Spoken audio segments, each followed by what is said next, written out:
In Japan, consanguineous marriage is commonplace, but the children born are extremely bizarre. Either their faces are distorted in a terrifying way, or they have some extra parts growing on their heads, and the girl is the evil consequence of incestuous reproduction. The villagers were so disgusted when they saw these siblings that they drove them out of the village. The two had to hide in the deep mountains to survive.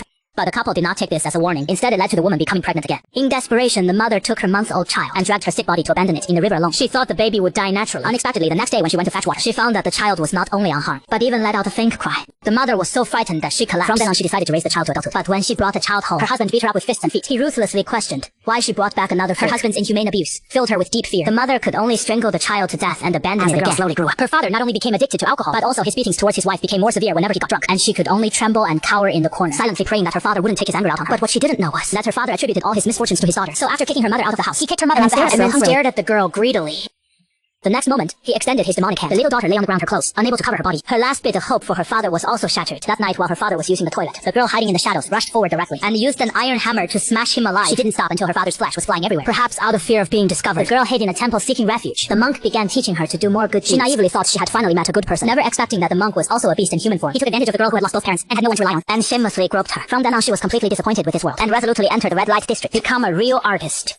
But even so, she didn't live the ideal life, because her face was too ugly. Madam gave her the name Ghost. Ghost was like a rat crossing the street everyone shouted to beat. She went to solicit customers and had to endure Madam's fists and feet. She didn't even have her own food to eat. The girl next to her was kind-hearted and couldn't bear it. She handed over more than half of her bowl to her. Ghost, who had been hungry for 3 days, didn't have time to say thank you, and started to wolf down the food.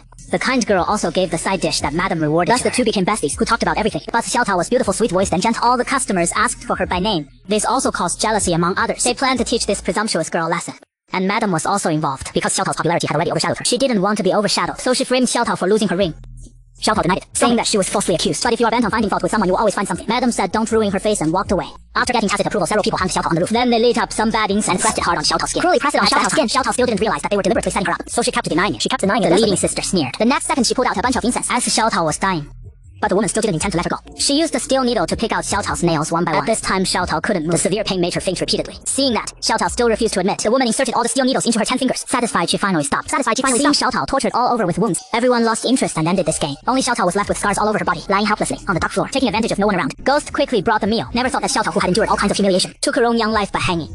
On this cannibalistic island, no one cares about the lowly prostitute. Little Juan was violated after death, then thrown directly into the river. 6 months later, a foreigner trekked through mountains to find someone on this deserted island. Suddenly saw a female body floating on the river. The foreigner silently prayed for her, never realizing this was the person he was searching for. After landing, he was dragged into the brothel by an old man. The madam arranged for Ghost to receive him. Jack took the opportunity to inquire about Xiaotao's whereabouts. Back then, he and Xiaotao fell in love at first sight. They secretly pledged their lives to each other, but his father passed away. He promised to take Xiaotao to America after settling family matters. Later, he heard Xiaotao was sold here, and thus followed her trail here. Touched by this story, the kind-hearted Ghost was deeply moved. She recounted every detail of the tragedy that befell Xiaotao. Upon learning this, Jack was heartbroken, cursing the injustice of the world. He originally wanted to give Xiaotao a bright future, but now they're separated by life and death. Ghost was also overwhelmed by recalling the past. At this moment, she just wanted to serve in place of Xiaotao, hoping to heal the wounds. But how could Jack let go?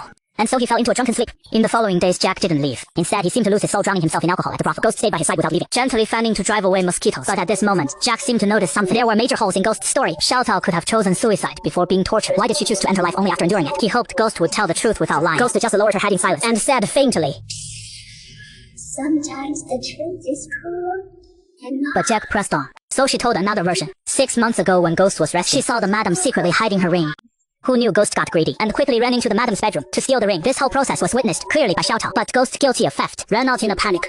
As expected, Mama Sang discovered the missing ring and flew into a thunderous rage, and Ghost, she was worried that Xiaotao would tell on her, so she took the initiative to offer herself up. But she didn't tell the truth. Instead, she said she found Xiaoji's hairpin at Mama Sang's doorstep. She thought Xiaoji had stolen it. All sorts of cruel punishments instantly flashed through her mind, and just like that, she ordered the other courtesans to use every kind of torture to force Xiaotao to confess where the ring was hidden. But unexpectedly, Xiaoji clearly saw that it was Ghost Shaq who stole it, but she didn't say a word about it. She stubbornly endured everything without making a sound. Late at night, Ghost, she hurried upstairs with Xiaoji's mouth filled with steel needles. She drank the water and then fed it to her mouth to mouth. She thought Xiaoji's loyalty would soften Ghost, she's heart, but instead, while Xiaoji wasn't paying attention, Ghost, she strangled her from behind with a hemp rope. The innocent girl never understood why until her dying breath. Afterward, she cleaned up the scene, making Xiaoji look like she'd committed suicide out of guilt. Yet Ghost, she felt no remorse for any of this. On the contrary, she believed she had saved Xiaoji because she was too kind-hearted and simply wasn't suited to live in this world. Perhaps heaven was Xiaoji's true final destination, and that's the second version. Compared to the first one, Jack was more willing to believe the latter because Ghost Shy herself radiated an aura of death, a fundamental difference from normal people. But two, Jack decisively rejected this absurd story. The reason, after spending these few days, he sensed that Ghost she wasn't as sinister or vicious as described. Instead, she seemed gentle and considerate. Could there possibly be a third version? At that moment, another voice echoed through the empty room. The voice was both cunning and brimming with hatred. It commanded Ghost Shy to reveal the truth. Suddenly, Ghost Shy's expression twisted in agony, as if suffering some immense pain. She clutched her head and rolled around on the floor, her mind seeming to crack open as if something inside was trying to break free. Her mouth kept shouting, "Sister," over and over again. But in the next second, a hand suddenly emerged from Ghost Shy's hair. Strangely, there are eyes and a mouth growing in the palm of the hand. And the thing that must be seen in the mouth is the ring that Mother lost. So this is the truth behind this story. The truth is the child born from the close relative marriage of the parents was actually twins. The horrifying part is that the sister's body was absorbed by the ghostly messenger, only leaving behind the hand and the mouth. Although she shares a body with the ghostly messenger, she has her own independent thoughts. She hates her parents, so whenever she feels resentment, she bites into the ghostly messenger with all her might, making her roll on the ground in pain. The inherently kind ghostly messenger killed her father, but in fact it was the sister who had taken control of her mind. As for that ring, it was because the sister was naturally drawn to beauty. That's why she seduced the ghostly messenger into stealing it. And that's the truth of the story.